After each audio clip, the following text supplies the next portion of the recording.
دا لقمان حکیم نه دی، دی غلام نو دی یو سړي واغستو او الله تبارک وتعالی په قرآن کې ذکر کړی دی او د ده په نوم باندې یو سورت دی سوره لقمان، د ده په نوم باندې په قرآن کې یو سورت هم دی سوره لقمان. دا غلام وګوره یاد وساته. نو چې کله د خپل مولا واغسته په بازار کې کنه او کور ته یې راوستو نو دله داسې یو کوټه ورکړله وایي دغې کې پاتې کېږه ځان نه. نو چې شپه شوه او دغې کوټې ته ننوته که نه نو خپل مالک ته یې ماله بس صرف یو جانماز راکړي، څه راکړي؟ یو مصله ماله راکړه صرف. نو دله یې جانماز ورکړه، مصله یې وله ورکړه، دی به په هغې باندې ناست و په هغه کوټه کې او الله به یې یادو، د الله ذکر به یې کو، عبادت به یې کو. څه ټایم د شپې تیر شو نو دی پاسې د ورغې په دې خپل مولا پسې په دې آقا پسې ورغې، وی پاسه الله یاد کا، پاسه الله یاد کا. نو هغه ورته مړه زه الله غفور رحیم دی، ماما پاسه الله غفور رحیم دی. دی ټیک شو، راغې بیا د الله په ذکر کې مشغول شو.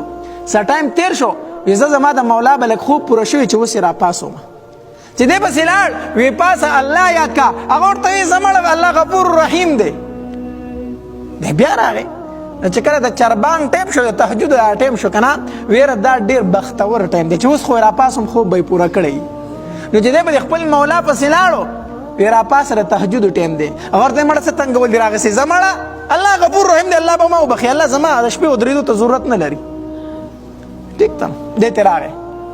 چې سار شو د مولا لږې وربشې واغستې دي مالي کې او دله یې ورکړې، وی دا واله په پټي کې وکره، دا وکره لږې، اوس غلام دی کار خو به کوي که نه.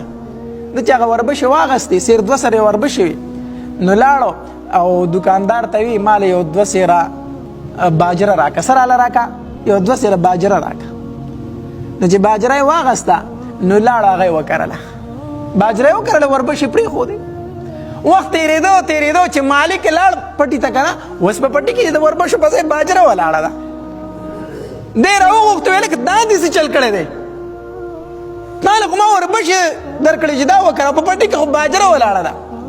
وي دا نو ما باجره کرلې ده که نه، ما څه کرلې ده؟ وي تا ته ما باجره ویلي وو. ده ورته ویل الله غفور رحیم دی، کرلې مې باجره ده خو وربشې به شي که نه، څه به شي؟ ما وکرله باجره خو الله غفور رحیم دی، الله مهربانه ذات دی، خو هر څه کولی شي، دې نه به راله څه جوړه کړي؟ وربشې جوړې کړي. مالک ورته ډېر بېوقوفه انسان دی، ډېر بېوقوفه قمقل انسان دی، کرلې دې باجره ده او الله به دې وربشې جوړې کړي، الله داسې کوي.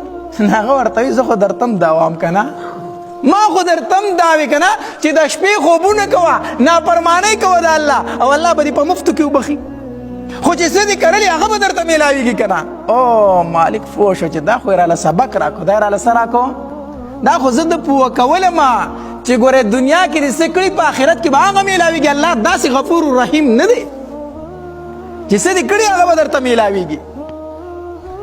نو نبی علیہ الصلوۃ والسلام فرمایي بیوقوفه انسان، عاجز انسان هغه دی چې کوي ګناه او امیدونه د الله تبارک وتعالی نه ساتي چې الله به ما وبخي.